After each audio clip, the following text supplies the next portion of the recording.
মেঘলা ছোট্ট একটি গ্রামের মেয়ে। স্বপ্ন দেখত লেখাপড়া শেষ করে নিজে কিছু করবে, কিন্তু পরিবার এবং সমাজের চাপে কম বয়সেই বিয়ে হয়ে যায়।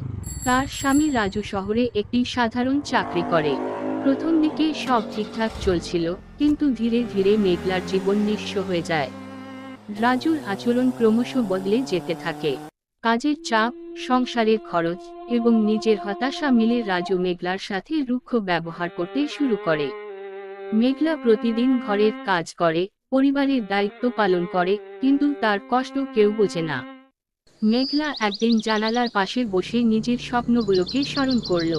আমি কি চেয়েছিলাম আর এখন কোথায় এসে দাঁড়িয়েছি? নিজেকেই সে প্রশ্ন করে। তার দিন কাটে রান্না, পরিষ্কার এবং অগণিত অপ্রাপ্তির বোঝা বয়ে।